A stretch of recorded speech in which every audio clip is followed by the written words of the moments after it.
In 5, 4, 3. Wayne's World style. All right, this is it. The Two Trainers podcast. This is our pilot episode. My name is Scott Sowling, founder of Fit Academy. I'm with Liz Nacarado, owner of Nac Fitness. And this is our first kickoff. So basically, we decided to do something a little bit different, I guess. With the online world getting all crazy, I figured we decided to kind of do our own little show to kind of give you a little insight of what we do, who we are as people, who we are as professionals, and basically a lot of purpose and passion stuff. So have a little fun with this pandemic. Basically, like what we try to do is we try to help trainers elevate their game. So that's kind of where Fit Academy came from. But working together, we've had a lot of funny stories, us coming together. So Two Trainers podcast, basically it's information for two trainers. From two trainers, I guess. Yeah, we're going to get started. My first question will always be, Scott, what shoes are you wearing today? J1s, Jordan 1s, laser blue, classic. Shocking that they're blue. Liz Knack, return the question. What kind of sneakers are you rocking today? I am wearing a purely aesthetic looking Nike Air. Purely for the color because there are rose gold and black. So what else are we wearing? Kind of looks like a Timberland. Little hybrid, got some turf on this Okay, bad boy. actually should plug this in over here, make it look a little better. There we That's go. cool. That's cool. All right, Nice. all right. All right, so basically, Southside gal, Riverside grad, Northside guy, Fox grad. Riverside. So, graduated in what, 03? 03, A year after me. So let's, take a look back a little bit. After you graduated, take us where you started. Let's say post-graduation. What did you do for school? And I always thought that I was going to be a restaurant manager or own a restaurant one day. I was always wanted to do so. Right after high school, I went right to Douglas College, graduated from the hotel restaurant management program, and got into that right after high school, and was there until I was 27 years old. Oh, you were a Disney kid. You went down south to. I did. I went to Disney. Something people don't know about you. Loved it. I was a princess. What princess was I? I have no idea. I was definitely not a princess, but if I've ever caught you in that lie and you still think that I was Snow White, I was not. I was a food and beverage server. So, great year. And then Not I came. Rapunzel. No, my hair wasn't long enough All right, then. fair It's enough. still shoulder length. Yeah, fair enough. That's Yeah. cool. So that was basically where I went, and then 27, I decided to get into the fitness industry. So that was me. I guess- Scott, what about you? Wait, side question. Oh. What was it like to be a Riverside Rapid? It's great. I was a cheerleader. Oh, there we go. Cheer and dance. Where are my cheer girls at? Yeah. Yes, I was the captain of the cheer team There we go. of the world's worst The legends. athletic program, but a great cheerleader. Hey, those Rapids tried real hard. We did try. Dead We did talk. A couple of us did Dead talk hard. about how we were going to come over to Terry Fox and cheer for Those the green and white athlete. unis? We wanted to cheer for the athletes at Terry Fox, but somehow still be Rapids. But we kind of figured that wouldn't happen. I know, it's tough. That Fox culture. Yeah, it's Fox real. culture. But that's about all we had. Yep. All right, Scott. What did you do after high school? Well, graduated in 02. Guess that makes me 36. After high school, I was your classic confused young post-high school grad. I was playing baseball, went to Douglas College. It's like that. I think that's why my mom calls me Forrest Gump, because I seem to transition more than anybody else that she knows, at least. Baseball, then I got sick of baseball. Then I went to UBC, played football. I went to BCIT, went into firefighting, et cetera, et cetera. For me, it's just been like a journey of just trying to figure out, what I want to do for school, career-wise, and like it's brought us to here where it's trying on different hats, seeing how they fit, not really being scared to transition if it doesn't really rub you the right way. So I love athletics. I came up playing sports. Always felt that I had to do something, different with my life, and it took me to this point. So never thought in a million years I'd be doing this. Like Okay. that never really was in the cards. I was going down the firefighting direction, but here we are, and everything that we've done kind of leads us to where we are today. So brings us to this situation. So two trainers. So we're a couple of trainers. There's, we're obviously in a pandemic. So basically the question I want to ask you was, as we came together in 2018, we took our skill sets, we had conversations, we knew each other beforehand. You were running an all-women group fitness business in Port Coquitlam.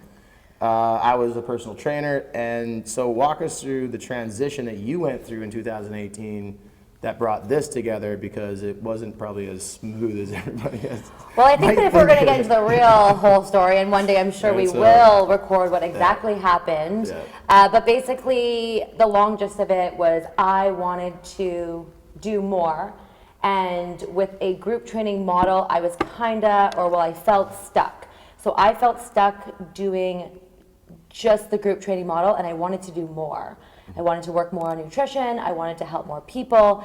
And to be honest, I was tired of doing it somewhat alone. Yes, I had trainers. Yes, I had people that wanted to help. Don't get me wrong, they were great. But I wanted to work with a professional that I knew was above me or on the same level as me, and that's why. Wonder who that was. And I swear, the amount of times that Scott and I went for coffee, tea, all that kind of stuff, and I said, Scott, I want you to come work with me. He's like, not until you want to, do personal training. I'm not doing group. You couldn't afford me. I was like, You can't afford me. So I was like, okay. So I always knew. So when I green lighted it, that's when we decided to go together. So the transition was very messy. But I would not change it for the world, because if you don't change, then nothing changes, right? I don't think anybody, I mean, we went into it thinking like, we were so planned, right? I mean, I was planning this type of model for probably 3 years. Yes. Right? And I thought I was like, floor plan laid out, built, and I don't think any of us could have expected like how much we've had to change, transition, move things around, test everything out. But I think that's a startup, right? I think that's just the bootstrap startup that we did. I think that's the life of entrepreneurship and business. And you go in with this idea that it's going to work out, and you kind of have to believe in it, but it doesn't. I think I had this like. If you're not used to, if you don't like change, like you're gonna have and a I'm really someone tough that time. loves. I hated change for the longest time, and so. Maybe one day we'll tell the story about how you stormed out when I was painting the walls blue.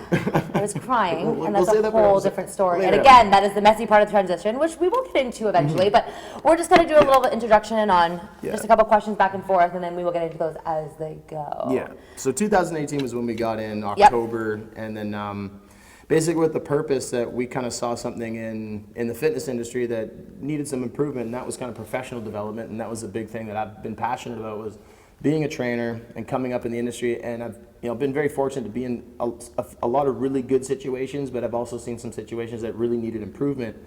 And the unfortunate thing was the better situations were few and far between. So I figured coming back to the Tri-Cities, coming back to Poco after being gone for so many years, gave us a chance to do something different. And that's really kind of, our mantra is just to do things that are different and not follow the trends all the time. Like take little bits of the trends, but for the most part, try to be trendsetters. So, and in the fitness industry, professional development is something that has been, I don't think it's been on the forefront. So, and that's the thing we're for doing me it our is, way. But as I went into the fitness industry, and I think it was 2013, I was training people outside because I had nowhere like this to go to train my clients. I mean, some places were charging $50, $40 for me to train my clients within the facility, and there was nothing like that. So when Scott came to me with this idea, I was like, why was this not around 3-4 years ago? Like, this was great. I just started, be an environment that was safe, that my clients could come to, instead of being outside in the pouring rain in a tennis court, drenched to the max, so. Liz likes to kind of try to give away the secret sauce, but I try to. So if you ever hear him be like, shh, I don't. it's okay, I understood. But Give away the so secret when he sauce. came to me with this idea, I thought this is great, because this is what trainers need when they first start out. So that's kind of why I love it. And the development of the trainers within the facility as well. So. And that's the primary focus is giving back to the trainers, to show them a little bit of the, to empower them to take their career in their own hands. It's time. It's time for change, and the pandemic has brought that forth, and it's time to evaluate things, and we can create change in our industry. So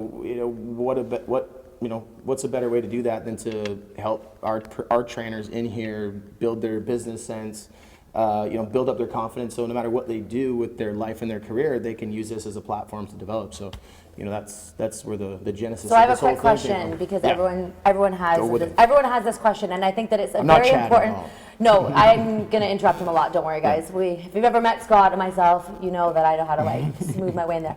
But a question that as we are a couple trainers and we want to talk a lot about on this podcast, certain things like nutrition and fitness. But the main thing is one thing for Scott to have is, what does FIT stand for? Because people actually don't know. Functional integrated training. Okay, well, say it again. What is it? Functional integrated training. There we go. Mark that down, write it down, because that's the number one thing people never ask, and then all of a sudden we quiz them and they're like, we have no idea. It is an acronym. It's like, you're right. People don't they think know. I just pulled it off a cereal box and just Yeah. oh. And you felt like Fit Academy, So. Yeah. Well, FIT, what I was going for was functional integrated training, which is my kind of style, and then academy I've always associated with just a higher level learning, or even through athletics, like when you go to a certain type of academy, it was generally more of a higher level, I guess, sports environment. So that's kind of what I was going for, is just let's raise the bars of Fit Academy, and that's the way it kind of worked out. But yeah, no, it's So it stands for guys. yeah, there is an actual meaning for it. But another question I want to ask for Liz is,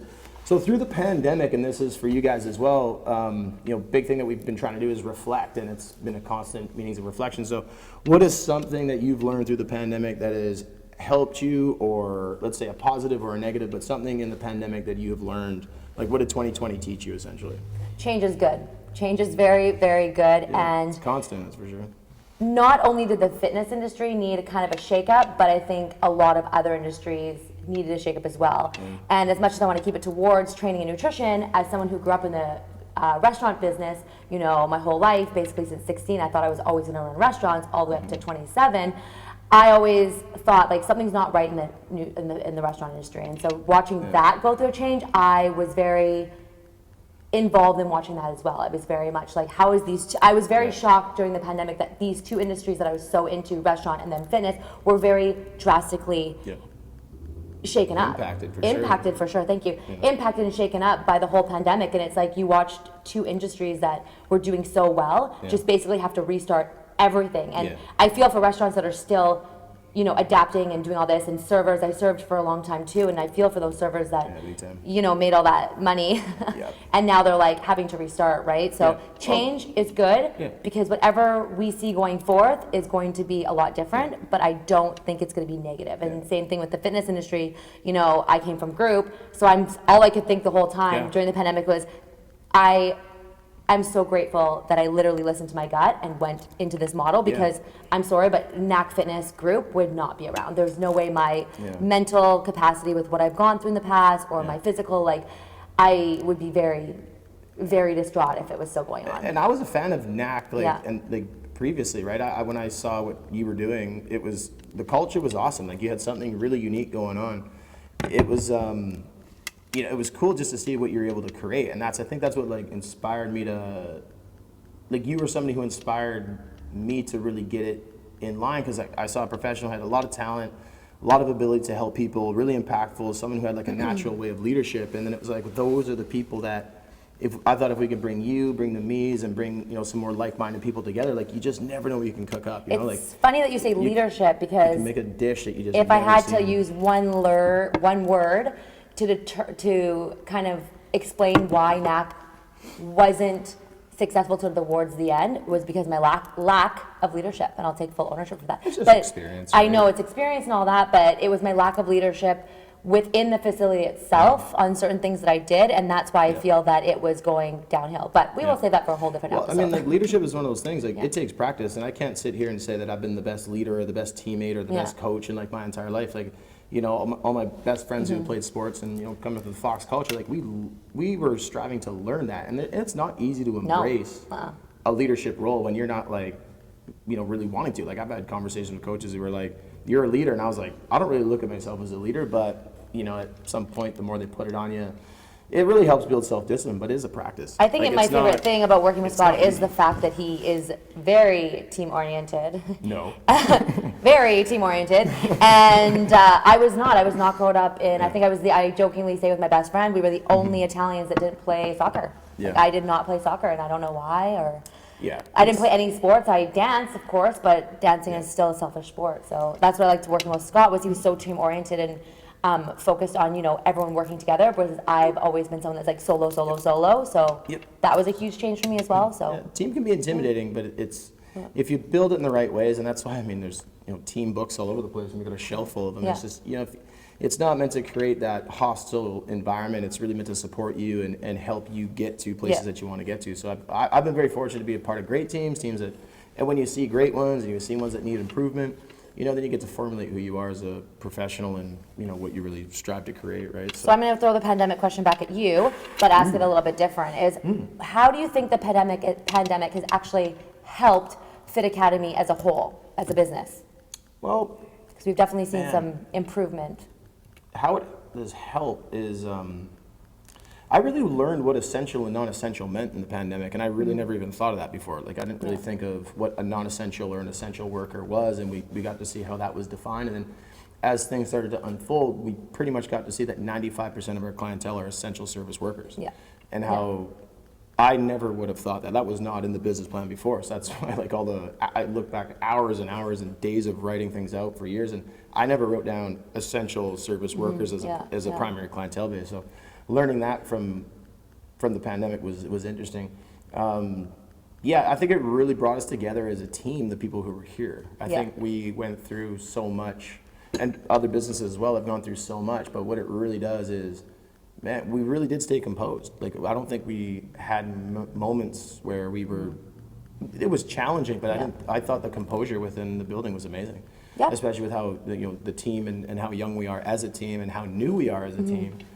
Of independence, by the way. So how it works is, like, we consider ourselves a team, but we have our independent businesses that run within the building. So it looks like we're their employees, but we're not. We're actually just functioning well as a team and solo entrepreneurs. So, and I thought we handled it really, really well, even though, it's been tough. It's still been tough, no matter what. Even if you're in business or whatever, it's still been tough. It's been a grind, but one that it tests you. It tests your limits. I do like, and I will say shout out to everyone out there, that the amount of fitness levels in everyone out there post-pandemic has been, like, amazing. Like, everyone's going to the gym, everyone's trying to do stuff at home, everyone's trying to, like, come in for more sessions. I think that was the biggest thing for me, is my clients that went from 1 day, they went to 2 to 3. They wanted to do more. They wanted to be more involved in the fitness and nutrition. And, you're seeing people eat healthier, cook healthier, and that, to me, is just, like, super awesome to see. Like, I think if that's one thing from the pandemic that I love seeing, is the fact that everyone kind of got into fitness or increased their fitness game. Would you agree? Or? Yeah, for sure. I mean, you definitely saw a lot of, like, fitness became under a microscope because, a lot of online shifting and group classes. So people had to adapt. Like, everybody had to make a switch. So, it was cool to see just people making the attempt to try to get better in some sense. I mean, travel has been restricted / minimalized, or so, have to focus on other things, right? So, but no, for, like, say, Fit Academy in 2020, it's, you really got to see how our culture, and it really made me want to work harder for our people, because when people are coming to you in a time that they don't have to, that really motivated me more throughout the summer months and the fall months to be up on as much, try to think ahead, try to anticipate, try to, how can we make it better every single day, every single week, safer and as safe as possible, even though we got no masks on. But it's a nice break not having a mask on. We've been, we're in each other's bubbles, so it's okay. We got ahead of the mask game too. Yep, we were definitely wearing masks. We took a proactive approach, so our faces are a little raw. As of September 1st, we decided masks were a good idea before, that cold and flu season came along and everything kind of escalated, so that was good too. So. No, that's great. Another question, what is something that your clients don't know about you? I was Snow White at Walt Disney World. Wow. Oh my gosh, what do they don't know about me? What's one thing that's a tough one. I'm a pretty open book with 95% of my clients. There's got to be something they don't know. I know. What don't they know? They know truffles. They know truffles. Or some place that you've been that they don't know that you've been. A lot of my clients don't know that I actually lived in Florida. So I kind of like bring it, it was so long ago, it was like literally 15 years ago, and they don't know I lived in Florida. So I kind of mention it, Michael lived in the US, whatever, or I'll say like, oh yeah, when I was living in Florida, they're like, what? Yeah. So I used to work at Walt Disney World in Florida. For Disney, like that's an interesting piece of information. A fun tidbit about that was, I believe the reason I got the job was because I was in French immersion, so I do have to give credit to that. Parlez-vous français? Un petit peu. Quand les personnes parlent français avec moi, je ne parle français. That's all I got. Anyways, yes. But so I spoke French, basically the whole half of my interview with Walt Disney World. And then she smiled, and then literally a week later they offered me the job. So it was a great experience. There are 6 other girls that I still talk to on a regular basis from Disney. Culture, right? Yeah, it's awesome. So it was kind of like, I describe it as I went to college, but I definitely just drank my face off, ate the world, I'm not joking you, and partied 365 days. All right, this goes into one of my next questions. Red or white wine for life? Which one? One for life. Red. I'm Italian. I have to go red. All right. I will say that what kind? Like Cab Sav, Merlot? Definitely Pinot Noir. All right. Yep, Pinot Noir. Yep. Okay. Yep, definitely Pinot Noir on that one. That's I definitely great. would say that. Yeah. Look at my papers. Does this drive you nuts, Scott? No comment. Scott doesn't like things. I like having all the things. I got a couple questions for you, Scott. Yeah. What do you think the weirdest quirk you have is? Just living. Okay, Okay, no, Squat is Squat. Scott is the quirkiest The person. weirdest quirk that He I has have. some really I think I weird- should ask you that question. No, I don't have any weird Or ask quirks. our team that question. No, My you weird- have weird quirks. I know, but to me they're normal because they're my Yeah, I know, quirks. but we're asking you what you think. Actually, I guess you should ask us that. Yeah. Right? Like Your weirdest quirk. Okay, so what I think is weird. My weirdest quirk of what I think is weird. I'll go with something easy. My grandma knows this. Like clean shoes. Okay. Like I like having clean sneakers, clean cleats, clean. Can I say your skates. weirdest quirk? Sure. and Okay, so you're- we went for coffee one time and we were discussing business, and I think he walked around the chair or the table like at least 4 times and like adjusted himself, like his wallet, his bag, like at least 4 times before he actually sat down. Interesting. And I watched it happen like multiple times to the point where I was like one day like probably like a couple like times after I was like, you do know that you like walk around the table, like you get adjusted, you have like a routine before you Interesting. actually physically sit down. So No, I didn't know yeah, that. yeah. Yeah, Yeah, it's something- that would be one of a weird quirk that I noticed of you. I mean, sports. One Is, out of like a million. sports guys know like routine. Baseball players like Russ Smithson. You guys know like how, there's a routine. I mean, I had to break superstition. I was so superstitious as a kid to the point where like, I had to, when I was told that it was actually a weakness, I thought it was a strength. I'm like, good luck and Yeah. and all that stuff until someone was like, no, that's actually a weakness that you cling to superstition. I was like, whoa. I was like, that's weird because I thought it helped me so much. The way I did my gloves on, the way I put my shoes on, whatever. Yeah, I guess So- there are all those hockey players that like wrap their skips like they Yeah, have to I wrap don't- their sticks like 15 times on one Yeah. side and like 16 on the other. I Like, know there's guys and gals out there who know what I'm talking about. Like Yeah, it's yeah, when you've got a routine or whatever it is. I don't know what that is. Everybody is different, but there are some weird routines for sure. But yeah, as far as something like I find super weird about myself, like there's a lot that I would think like is I'm super routine and habit based, right? Don't break that might habit. that might be weird for someone, but yeah, I don't know. That's a funny one. yeah, it's quite I weird. like mugs. I guess I have Like, that question. is that weird? Yeah, this that is I like love mug different number mugs. 32. Right, clean 100. shoes. I would say that's probably a weird thing. I like to have my sneakers like clean, and yeah, I got weird So if things. you could with wear, weight. if you I could got wear weird one things- shoe for the rest of your life, what would it be?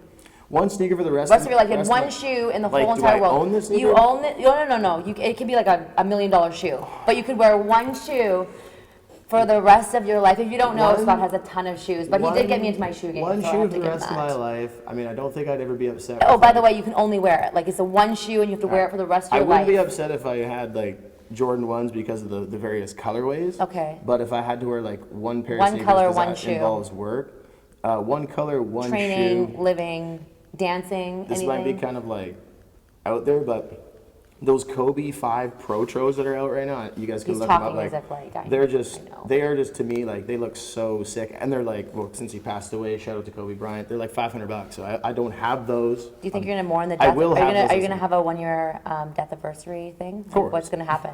I'm gonna get a tattoo of Kobe on my face. Okay, and we're gonna stop. Of course, we're there. having of course, we're having a 1-year celebration. What do you do Yeah. for a death anniversary of a famous person? I don't know. It's like I Do mean, you like just to make a shrine and like I'm not worship sure. him? Do Or, some. like what? Well, 8/24 was August, and August 24th was Kobe Day. So I mean, I guess it's just another day of that, which I'll take. Cause if we celebrate Kobe's death day and his birthday and 8/24, like that's a lot of Kobe days for me. Oh, so okay. that's not too bad for me. yeah, I I'll probably watch will- some highlights. I'll Okay. probably wear the jersey that day. We probably could get into a whole, conversation about this Kobe. So we're gonna We could do switch. 10 up. episodes on Kobe. If you could, Turn back the hands of time. no, you know what you do. If you could switch lives, and not Kobe, because I don't want to hear anything more about Kobe. If you could switch lives with one person, dead or alive, who and why, in less than a minute? Man, switch lives lives. with one person, Dead or alive. Man, dead or alive. I think I have to go on a whole different perspective. Like, this is gonna sound a little bit weird, but I think Elvis's life would be really interesting. Is that because tell us a fact about Elvis? No, my grandma just loves Elvis. and, Loves? like, she's obsessed with Elvis, right? But like seeing Elvis's career and like. He's like almost not to say the original lead man boy bander, but like Yeah. I mean, without social Heartthrob, media, heartthrob. Yeah, heartthrob. He was a heartthrob. Musician, fabulous singer, great entertainer, basically a complete trendsetter, Yeah. and like on the forefront of like Can he play global piano attention. too or no? I'm not sure. He can I'm not play sure if guitar, Elvis but played no. piano. But he's more like an entertainer type, right? So, but just He's to a see heartthrob. like life through that and in that era, Yeah. that'd be interesting. Like Yeah, it'd be a lot good. of wars, wars going on at the time. I think Alright. through the Vietnam War and whatnot, like that'd be interesting to see life through Elvis's eyes. But Interesting. I'm not saying it would be like a good end. Obviously, he died pretty young, but Yeah. still, maybe I could change that. Maybe you Maybe could. I could get him on a meal plan. Instead of stop it before it gets a little too bad. Have some longevity. Give because Elvis making music into his 60s and his 70s. That's what I'd love to see. Like some of these guys who Would he die still be young. alive right now? Was he born? What year was he born? Rapid I'm fire not sure. question. I think my mom told me he passed away in his 40s. Well, he did, but I what thought he year? was older when he passed away, but apparently not. No, he was young. Actually, what year was he born? Like, Not sure. I'm not sure when he was born. who knows that question? Who Yeah, knows Elvis that dead or answer? alive. All right, so one for you is if you could give a piece of advice to a new trainer coming in, I would say mainly specifically female. Yeah. A piece of advice for a Okay. female trainer entering the fitness industry, what would you tell her now? Knowing what you know now after all that you've gone through. I would definitely say ask more questions. 100%. Ask more questions. Because as females, Anything in specific as to like, yeah, ask questions in regards to training and developing and helping your other clients. Because I don't want to use the word, I definitely didn't harm my clients, but in the beginning, you learn from, like either a school or a so textbook. you're saying from a physical A perspective. physical to know more about, perspective, I would say like, yeah. I know, and I'm going to give Scott credit on this, and he's going to be like, tone your head down. Scott, one day I said to Scott, how do you know how to program for your clients every single day? Because I did group, and group is generic, and it was Right, like, yeah. here we go, here's some burpees, here's some jumping jacks, here's some jump rope, here's some like running outside. It was easy for group. Group for me was mindless. But when I first started personal training, I had to physically understand, and I took a course, like I was certified. Forgot you but asked this question. yeah, it's a good question. This is a question, hold on to this. Right. And I physically had to know the person's body and understand what they needed versus what they wanted, right? So I think that is one piece of information that I still actually say, and it's because I said to Scott, I said, how do you know how to program for 8 hours a day for a client? And he's like, don't think about what you know, think about what the client needs training wise. And honestly, I must have been watching a Jays game. I or don't know, at the something time. happened, and honestly, since that day, I literally, when I get a new client, when I'm stuck for programming, I automatically think like, what does this client need? Same thing with nutrition. When I'm writing a program for a client, and that's why I get them to fill out a questionnaire for nutrition, Right. I look at what they eat, and I'm like, okay, what does this person need in order to see the results that they want to get? And Right. that is honestly something I swear I will take to my grave. I will get it tattooed on me. I will write it on the walls. But Scott, when you said that, I was just like, you're so right. I think what we do see too is, well, since I've come back to the Tri-Cities, like, how I was groomed with like my mentors and coaches coming, is like you never ever asked your client the question, like, so what do you want to work Yes, and I never, with? And I was never like, did whoa, that. I never did that. I never but did it's that. Like, I've heard that since I've been here, and that was like, I never heard that before. Yeah. So like coming back to the Tri-Cities was a whole new Yeah. venture, which was great, but that's what inspired me to try to do something here, because where I was at, I'm like, I don't think they need help. It's like we were on a, Yeah. we never saw those things. Like, what do you want to work today? It's like, well, That's like when my clients come in and they're it's like, up can to I? you as a trainer to distinguish that. Yeah. And like, when people are busy and you got clients who are stacked with kids and family and work and other life stresses, like the last thing that they probably want to do when they come see you is try to figure out what you want to do Yeah, with yeah. them. I do have a Right? few So clients and that's they what we're paid for. come in and like, can we work this today? And my Yeah, automatic, which is and my okay. automatic reaction is sure, but you guys don't know, like Yeah, we've that's already fine. programmed for That's the day. So excitement though, right? yeah, That's- they're excited about it. That's a good or, thing, like, right? yeah. When someone comes like, hey, Kim, that's awesome. That's Yeah. excitement. That's energy, and we never want Yeah. to stifle that, right? But yeah, no, it is. Yeah, that is a good point actually. But it's a good point. It's the one thing that I would tell sure. any trainer, because I think for like, and again, it was my ego and pride Yeah. not wanting to ask Scott like how he programs so efficiently. And ever since he said that, I honestly Right. like programming is like second nature to me now. 'Cause, yeah, Not the 'cause- best, but like But I think what starts it off is who you're around to ask those questions. Yeah, I Like, had no there's one times around, where, yeah. Like my whole life, I was around older, Yeah. established, Yeah. experienced professionals that like I could just ask. The quality of my question was easier because Yeah. I was around these people. So like if you're not around those people to kind of pick their brain, then you might just be like, if you're the smartest person in the room, Yeah. like that's a dangerous thing. And I think that's what I tell Right. trainers now when they ask questions. I'm like, don't be afraid to ask questions because it doesn't make you look weak. It makes you Yeah. look like you want to learn. Yeah. And that is the one thing that I find. And our team is really awesome for Yeah. that, by the way. So like, the Cashes, the Casses, the Jens, now that he's on the squad, like, it's great. They all ask questions about business, about books, and we all ask each other. So it's such a collaborative. I learn from everybody in this place, which is so nice. Yeah. Especially with different age demographics and what's cool, what's in, and I'm not cool, so I know that. So I got to figure out what is through these guys, right? So, that's cool. Yeah. Anything that you got? Anything on your list? I know you got some fun ones. I got a couple fun ones. Oh, I only have one more. Go ahead. Friends or Grey's Anatomy? Oh Pick my one for life. God, that is so rude. Pick one for life. I love these questions. That is so hard. Friends or Grey's? I almost want to cry just thinking about that, but I have to say Friends. Because I know I have to say, here's why, is because I would say Friends, Friends has never done anything emotionally harming like Grey's Anatomy has. Right. Grey's Anatomy has ripped my heart out so many times that I cannot say that could go back. Like I still can't watch episodes. But just think, it's Grey's Anatomy. They ripped your heart out and they can save you, like Owen. Oh, I hate Owen. That is my least favorite. Oh, but I would definitely say that Friends is 100% my favorite show. I could watch it. Unagi. Yeah. Yeah. Friends is solid. What's your favorite Friends episode? Ooh, I like the early ones. Like I like Like when Unagi? Joey and Chandler are living together. There's so many like The Jam one's pretty good. the which ones? The Jam, where Joey eats all the jam. Oh, that's a great one. So Or Joey. Actually, Scott does always say Scott doesn't share food. Yeah. Referencing Joey not sharing food. can't think of like a favorite specific one, but there's so many. Like all the Thanksgiving ones are funny. Oh yeah, those are good. Second season, like Yeah. Joey Chandler living together is hilarious. Yeah, it's the best. Those are great times. Yeah, Chicken yeah. the Duck when the chicken Oh, duck get the chicken integrated. duck. See, yeah, you know what? It's Friends Right. over Grey's. Yeah. Grey's is just too dramatic for me. Like I just have to like literally like be fully engaged with Grey's. Who's like Oh, gosh. who's like the worst like boyfriend of like Monica? Like there's Fun Bobby. Oh my God, I thought you were gonna ask me who's my worst No, boyfriend. I'm like, that is a rude question to let's ask say who's from like this. Who's like a friend's boyfriend that you're kind of like, Oh, of who? like Monica, like she's had, she's I a lot of like really- famous like I really actors didn't have been on like, that you know, show. the fighter guy. Who was it? Pete. I didn't like Pete. Pete was my least favorite. Pete is the guy who writ and directed Iron Man.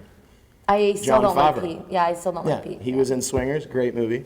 Yeah. I still don't like Pete. I got a soft spot for Pete because he's actually a legit like Hollywood writer. If you director. could pick one movie, sports related, to reference to any like kid growing up, what would you do? One sports movie, oh man, Sandlot's a great movie. I know that's not going to be a popular opinion. Like Sandlot, I know some guys really like the Any Given Sunday Oh, that's a good football movie, but it's just so on the extreme side of things, I would say. But it's got some realism to it. But I'd probably go with Sandlot just to start him off. You can't really go wrong. It's entertaining. I love ball, so whatever. All right, so do you want to do your rapid fire situation, one. or are we going through it? Yeah. Okay, I'll give you my 3 last rapid fire questions.